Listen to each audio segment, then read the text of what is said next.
Eventos finais, capítulo 13, a chuva serôdia. A obra do Espírito Santo é comparada à chuva. E fará descer a chuva, a temporã e a serôdia. No Oriente, a chuva temporã cai no tempo da semeadura. Ela é necessária para que a semente possa germinar. Sob a influência de fertilizantes, aguaceiros, brota o tenro rebento. Caindo perto do fim da estação, a chuva serôdia amadurece o grão e o prepara para a foice. O Senhor emprega essas operações da natureza para representar a obra do Espírito Santo. Como o orvalho e a chuva são dados primeiro para fazer com que a semente germine e então para amadurecer a colheita, assim é dado o Espírito Santo para levar avante de um estágio para outro o processo de crescimento espiritual. O amadurecimento do grão representa a terminação do trabalho da graça de Deus na alma. Pelo poder do Espírito Santo, deve a imagem moral de Deus ser aperfeiçoada no caráter.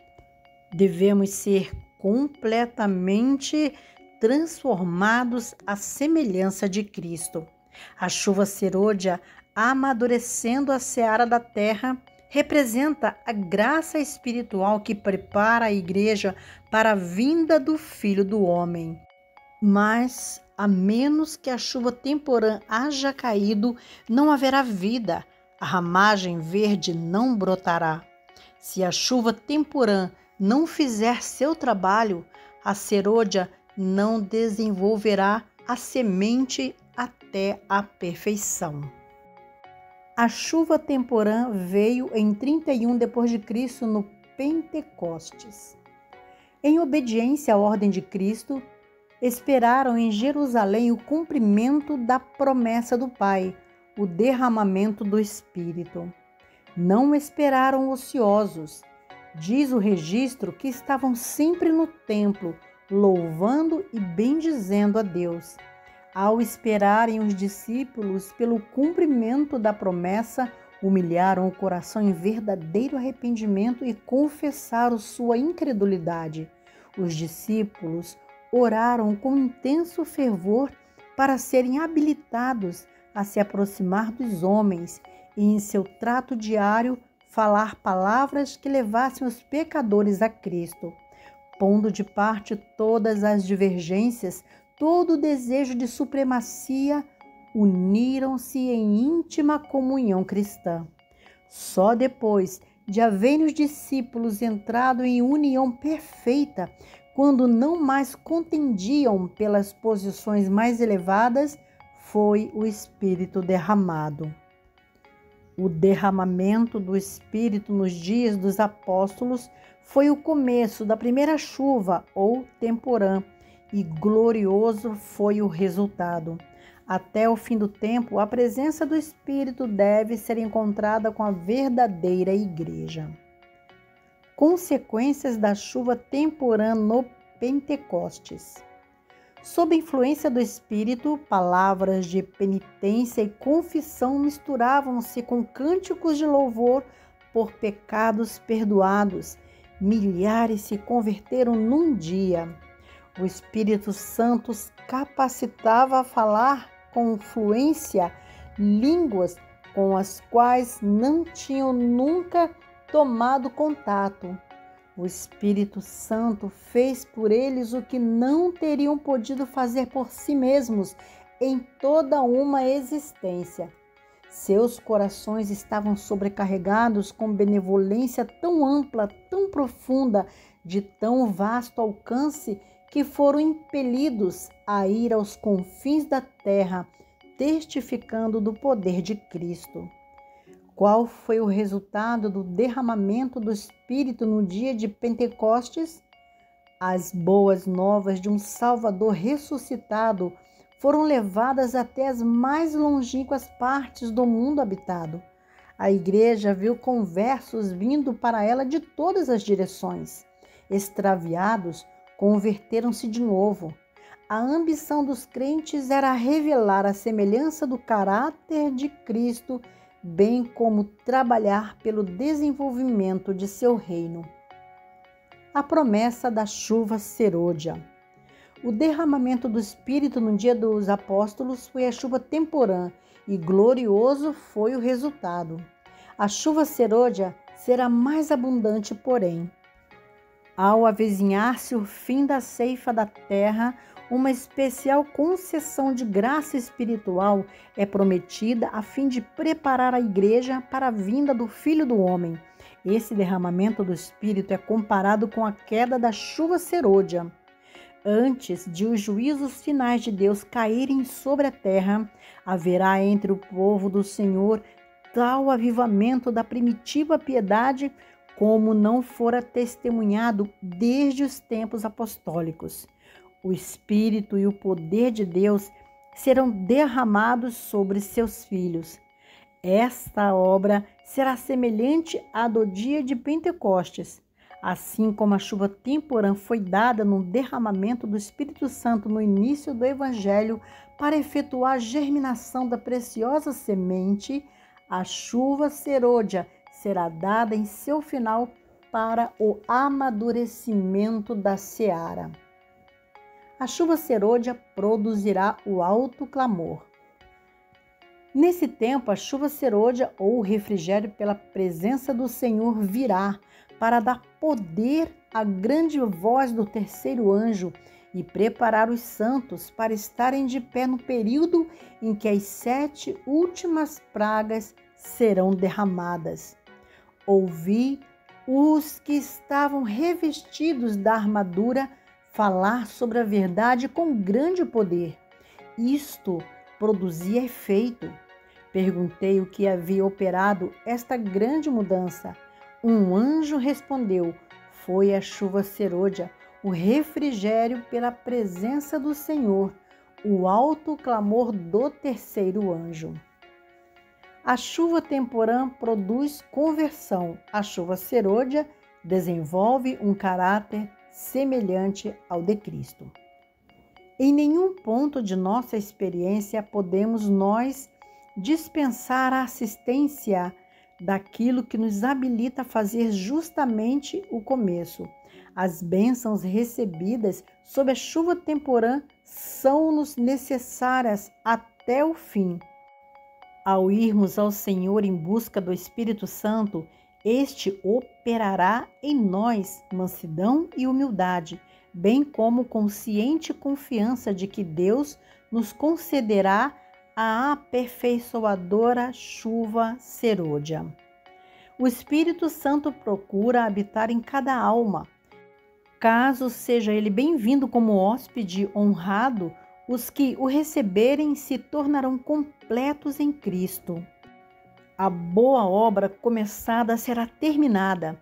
Os pensamentos santos, as celestiais afeições e os atos semelhantes aos de Cristo tomarão o lugar dos pensamentos impuros, dos sentimentos perversos e dos atos obstinados. Podemos ter tido uma medida do Espírito de Deus, mas tanto pela oração como pela fé devemos buscar continuamente mais do Espírito. Nunca dá resultado cessarmos os nossos esforços. Se não progredirmos, se não nos colocarmos na atitude em que tanto possamos receber a chuva temporã como a serôdia, perderemos nossa alma e a responsabilidade jazerá à nossa porta. As convocações da igreja, como nas reuniões campais, as assembleias da igreja local e todas as ocasiões em que há trabalho pessoal em favor das almas, são oportunidades determinadas por Deus para dar tanto a chuva temporã como a serôdia. Quando o caminho estiver preparado para o Espírito de Deus, a bênção virá. Satanás não pode impedir uma chuva de bênção de cair sobre o povo de Deus, mais do que fechar as janelas do céu para que a chuva não caia sobre a terra. Devemos orar fervorosamente pela descida do Espírito Santo. Devemos orar tão fervorosamente pela descida do Espírito Santo como os discípulos oraram no dia de Pentecostes. Se eles precisaram disso naquele tempo, nós hoje mais ainda. A descida do Espírito Santo sobre a igreja é olhada como estando no futuro. É, porém, o privilégio da igreja tê-la agora. Buscai, orai por ela, crede nela. Precisamos tê-la e o céu espera para concedê-la. A medida do Espírito Santo que recebermos será proporcional à intensidade de nosso desejo, à fé exercida nesse sentido e ao uso que fizemos da luz e do conhecimento que nos foram concedidos. Não estamos suficientemente dispostos a importunar o Senhor com nossas petições e a suplicar-lhe o dom do Espírito Santo. O Senhor quer que o importunemos a esse respeito. Deseja que apresentemos com insistência nossas petições ao trono. Precisamos humilhar o coração em verdadeiro arrependimento. Um reavivamento da verdadeira piedade entre nós. Eis a maior e a mais urgente de todas as nossas necessidades. Importa haver diligente esforço para obter a bênção do Senhor, não porque Deus não esteja disposto a outorgá-la, mas porque nos encontramos carecidos de preparo para recebê-la. Nosso Pai Celeste está mais disposto a dar seu Espírito Santo àqueles que lhe o peçam do que pais terrenos o estão a dar boas dádivas a seus filhos. Cumpre-nos, porém, mediante confissão, humilhação, arrependimento e fervorosa oração, cumprir as condições estipuladas por Deus em sua promessa para conceder-nos sua bênção. Só podemos esperar um reavivamento em resposta à oração. Digo-vos que deve haver entre nós um reavivamento completo. Tem de haver um ministério convertido.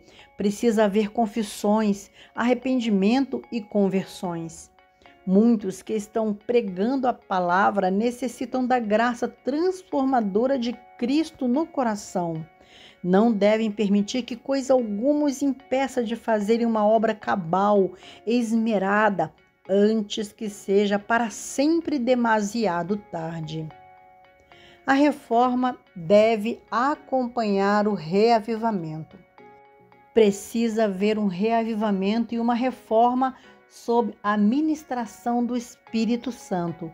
Reavivamento e reforma são duas coisas diversas. Reavivamento significa renovamento da vida espiritual, um avivamento das faculdades da mente e do coração, uma ressurreição da morte espiritual. Reforma significa uma reorganização, uma mudança nas ideias e teorias, hábitos e práticas. A reforma não trará o bom fruto da justiça, a menos que seja ligada com o reavivamento do Espírito. Reavivamento e reforma devem efetuar a obra que lhes é designada e, no realizá-la, precisam fundir-se. Temos de deixar de lado toda contenda e dissensão. Quando os obreiros tiverem a presença permanente de Cristo em sua alma, quando estiver morto todo o egoísmo, quando não houver nenhuma rivalidade, nenhuma contenda pela supremacia, quando existir unidade, quando eles se santificarem, de maneira que o amor de uns pelos outros seja visto e sentido, então os chuveiros da graça do Espírito Santo hão de vir tão seguramente sobre eles, como é certo que a promessa de Deus não faltará nem um jota ou um tio. Mas quando a obra de outros é diminuída para que os obreiros mostrem a própria superioridade, eles demonstram que sua obra não apresenta a assinatura que devia. Deus não os pode abençoar. para subsistirmos no grande dia do Senhor, com Cristo como nosso refúgio, nossa torre forte, temos de deixar de lado toda inveja, toda luta pela supremacia. Temos de destruir completamente as raízes dessas coisas profanas para que não tornem a brotar na vida. Precisamos colocar-nos inteiramente ao lado do Senhor. Ponham de parte os cristãos toda dissensão e entreguem-se a Deus para a salvação dos perdidos. Com fé, peçam a bênção prometida e virá. Amai-vos uns aos outros. Cristianismo é a revelação do mais terno afeto de uns pelos outros. Cristo deve receber supremo amor dos seres que criou, e ele requer também que o homem nutra sagrada consideração por seus semelhantes. Toda alma salva, salvar-se-á por amor, o qual começa em Deus. A genuína conversão é uma mudança do egoísmo para a santificada afeição para com Deus e uns pelos outros. Os atributos que Deus mais aprecia são o amor e a pureza. Estes atributos devem ser acalentados por todo cristão.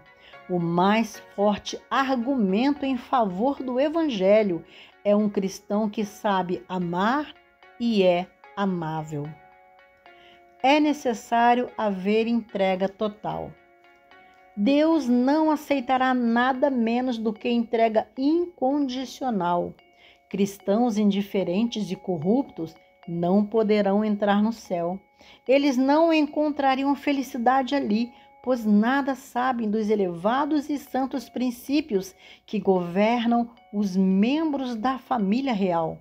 O verdadeiro cristão mantém as janelas da alma abertas em direção ao céu. Ele vive em comunhão com Cristo. Sua vontade está de acordo com a vontade de Cristo. Seu mais elevado desejo é tornar-se cada vez mais semelhante a Cristo. Não podemos usar o Espírito Santo. Ele é que deve servir-se de nós.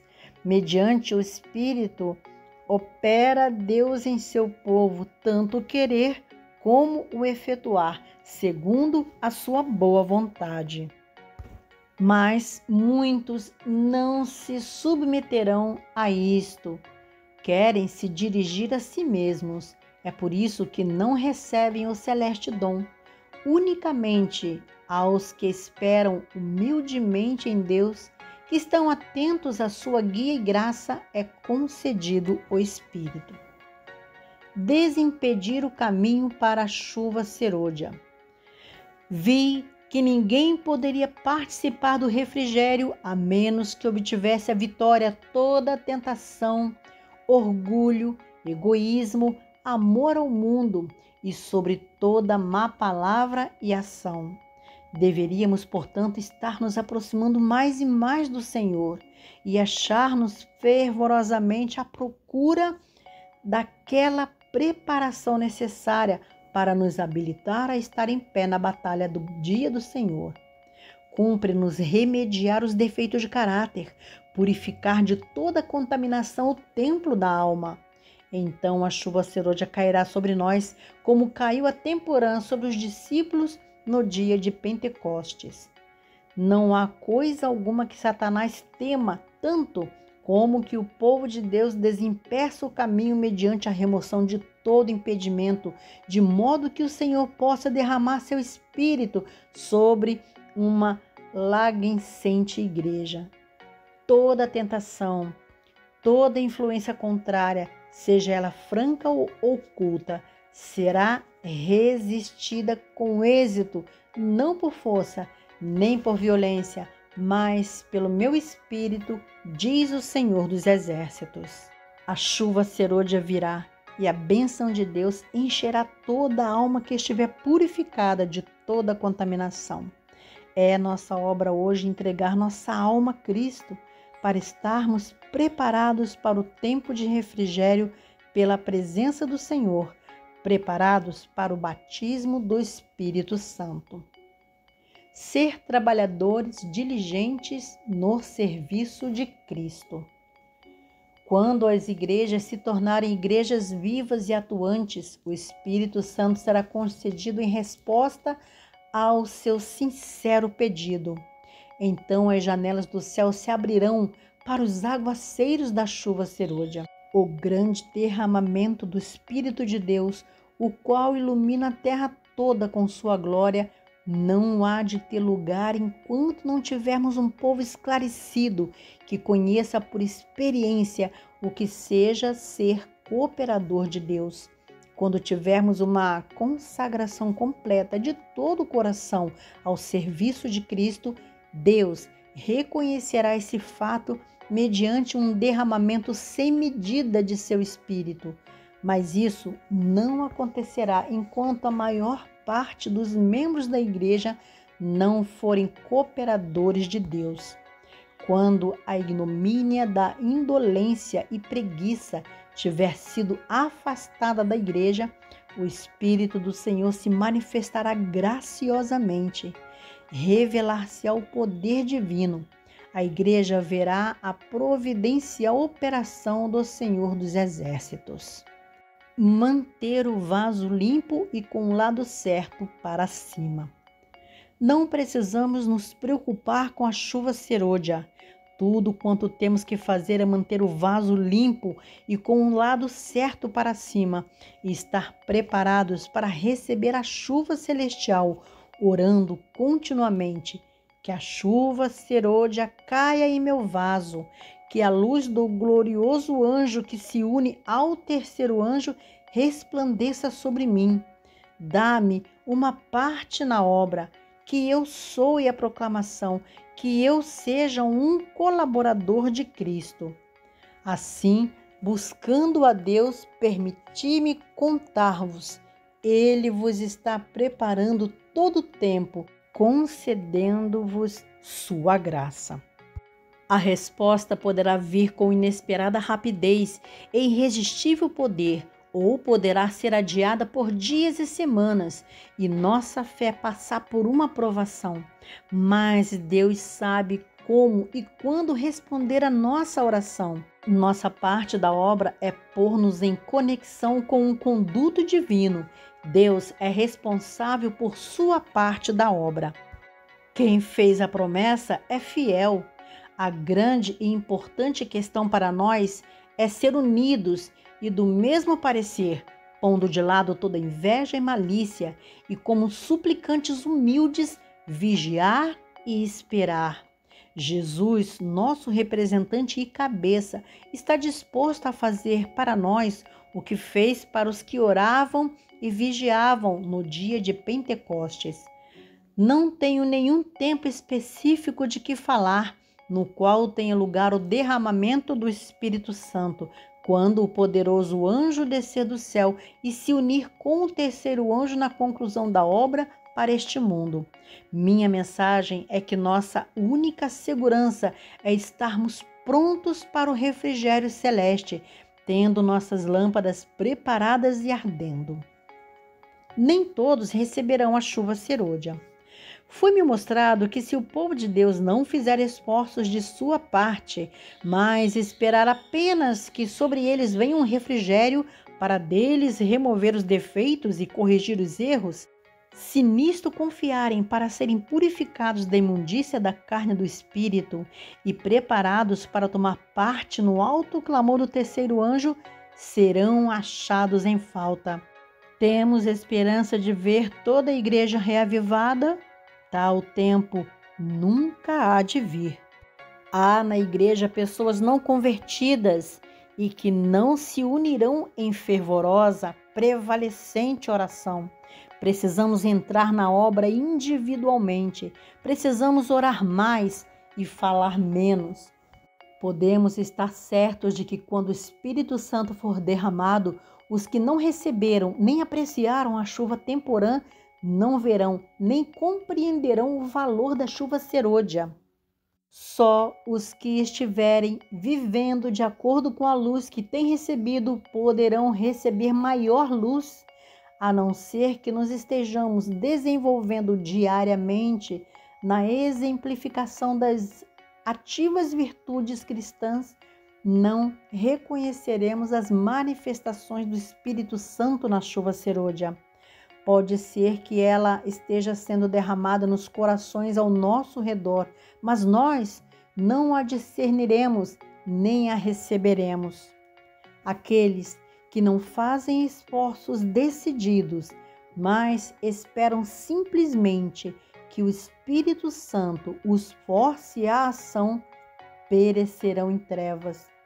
Não vos deveis deixar estar tranquilamente, sem nada fazer na obra de Deus.